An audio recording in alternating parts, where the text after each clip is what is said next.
अस्सलामुअलैकुम dear students, welcome back to my channel. उम्मीद है आप सब खैरियत से होंगे। बेटा आज क्लास 9th हमने फ़िज़िक्स के न्यूमेरिकल्स स्टार्ट करने हैं। यूनिट 1 के न्यूमेरिकल 1.1।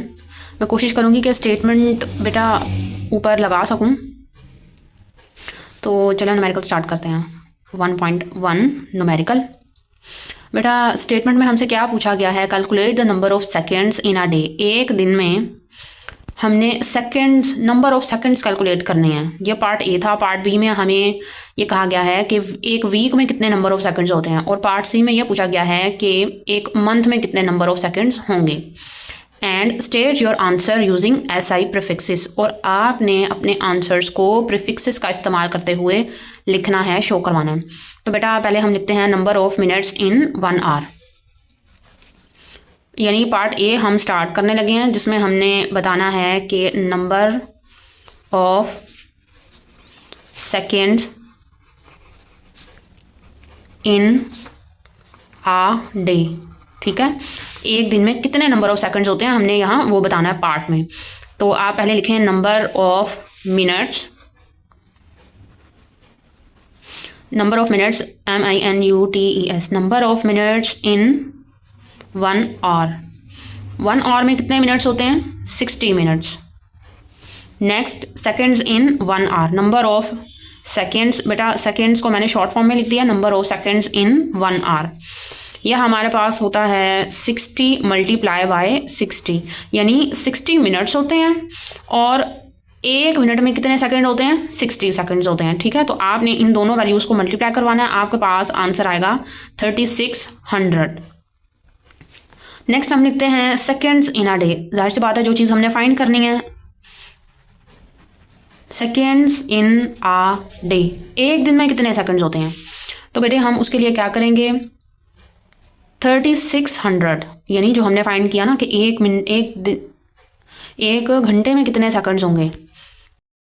अच्छा बेटा एक चीज़ यहाँ ना मैं दोबारा रिपीट कर दूँ आपको कि देखें, हमने ना फाइंड करना था कि नंबर ऑफ सेकंड्स है ना डे, एक दिन में कितने सेकंड्स होते हैं। तो एक दिन के सेकंड्स फाइंड करने के लिए सबसे पहले तो हम ये देखेंगे कि एक घंटे में कितने मिनट होते हैं। तो जाहिर सी बात है ना, एक पूरे दिन में 24 घंटे होते हैं। पहले हम एक घंटे का हिसाब लगा लें, यानी 1 आवर में कितने मिनट्स होते हैं, हमारे पास 60 मिनट्स होते हैं। फिर अब उस एक घंटे में कितने सेकंड्स होते हैं, अब हमने वो फाइंड करना है। यानी पहले हम एक घंटे का हिसाब लगाएंगे, उसके बाद हम पूरे दिन के हिसाब की तरफ आएंगे कि पूरे दिन में कितने सेकंड्स होते हैं। तो यानी एक घंटे में 60 मिनट्स और एक घंटे में सेकंड्स कितने होते हैं, वो मैंने आपको बताया कि हम 60 को 60 से मल्टीप्लाई करेंगे, यानी 60 मिनट्स। और फिर अब एक मिनट में कितने सेकंड होते हैं? 60 सेकंड्स होते हैं। तो हम इन दोनों को मल्टीप्लाई करवाएंगे और 3600 सेकंड्स आंसर आ जाएगा। ठीक है, अब हम उस चीज़ की तरफ आते हैं जो हमने फाइंड करना है। ठीक है, 3600 सेकंड्स लिखेंगे और फिर इसको आप साथ मल्टीप्लाई करवा देंगे 24 के। अब ये 24 कहाँ से आ गया? एक दिन में कितने आवर्स होते हैं? 24 आवर्स। ठीक है, तो इन दोनों वैल्यूज़ को हम मल्टीप्लाई करवाएंगे। बेटा मल्टीप्लाई करवाने के बाद हमारे पास आंसर आएगा 86400। ठीक है, 7 सेकेंड्स ऐसे लिख दें। अच्छा बेटे अब हमने तो देखें यहाँ तक हमने आंसर निकाल लिया कि number of seconds in a day. अब हमने ये भी करते हैं प्रीफिक्सेस में। ठीक है, किस तरह करेंगे, रिप्रेजेंटेशन करनी है 86400, जो हमारा आंसर था। इसको हम डिवाइड करवाएंगे 1000 से और मल्टीप्लाई भी करवाएंगे 1000 से। बेटा 1000 से मल्टीप्लाई करवाने का हमारा मकसद ये है कि हम आंसर ना किलो सेकंड्स में लेके आना चाह रहे हैं। किलो सेकंड्स में आंसर जब लेके आएंगे तो इस वजह से हमें 1000 से डिवाइड और मल्टीप्लाई करवाना पड़ रहा है। तो देखिए हम जब इनको डिवाइड करवाएंगे तो हमारे पास आएगा 86.4।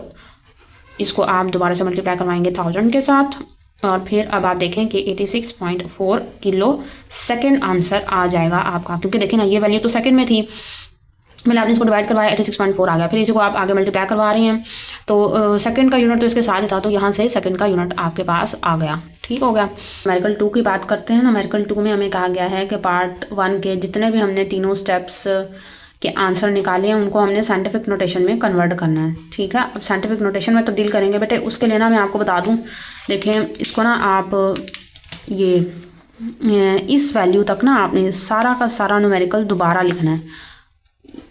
पार्ट ए, न्यूमेरिकल 1 का पार्ट ए देख लें, ये सारा आप दोबारा से यहाँ तक नोट डाउन करेंगे। ठीक है, दोबारा नोट डाउन कर लें क्योंकि पहले ही पार्ट से मुतल्लिक कहा हुआ है ना, तो आप ये सारा दोबारा लिखेंगे। मैं इसी वैल्यू को दोबारा आगे लिख लेती हूँ। क्या है वैल्यू? 86400। ठीक है 86400। देखिए 1.2 मैंने स्टेटमेंट दे दी है, इसकी न्यूमेरिकल का नंबर लिख दिया। पार्ट ए है 86400, यही वैल्यू थी हमारे पास 86400 सेकेंड्स। ठीक है सेकेंड लिख दें। अब बेटा देखो हमने आखिरी डिजिट के बाद ये प्रॉपर नंबर है, ठीक है, एक प्रॉपर वैल्यू है हमारे पास, इसके एंड में ही हमेशा पॉइंट होता है।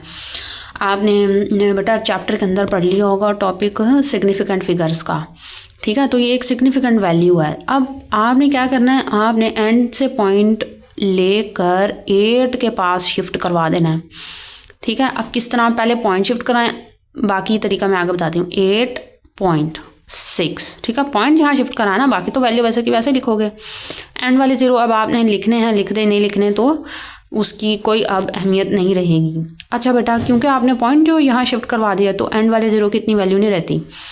अब आपने क्या करना है, इसको मल्टीपल बना देना है 10 का। जब आप पॉइंट लास्ट से इधर शिफ्ट करवाएंगे तो ये पूरी की पूरी वैल्यू 10 का मल्टीपल बन जाएगी। और 10 की पावर आप क्या लिखेंगे, 10 की पावर वो होगी आपने जितने नंबर ऑफ डिजिट पीछे पॉइंट को शिफ्ट कराया होगा। तो यहाँ आपने 1 2 3 4 डिजिट पीछे शिफ्ट कराया, तो ये आपका आंसर आ जाएगा। सेकंड्स भी लिख देंगे साथ। आंसर ये है 1.2 पार्ट ए का। अब हम पार्ट बी की तरफ आते हैं। पार्ट बी में बेटा देखो, पार्ट बी की हेडिंग डाल दो, पार्ट बी। पार्ट बी में हमारे पास आंसर क्या आ रहा था, आंसर हमारा आ रहा था पार्ट बी का। देखिए मैं यहाँ रेड पेन से हाईलाइट कर रही हूँ, आप यहाँ तक तमाम वैल्यू ना दोबारा से नोट डाउन कर लीजिएगा। यहाँ से लेके ये ब्रैकेट में मैंने मेंशन किया है, यहाँ तक आपने शुरू से लेके एंड तक न्यूमेरिकल दोबारा नोट डाउन कर लेना है, क्योंकि जब हमने इन दोनों को मल्टीप्लाई करवाया था हमारे पास ये आंसर आया था 604800। ठीक है 604.800।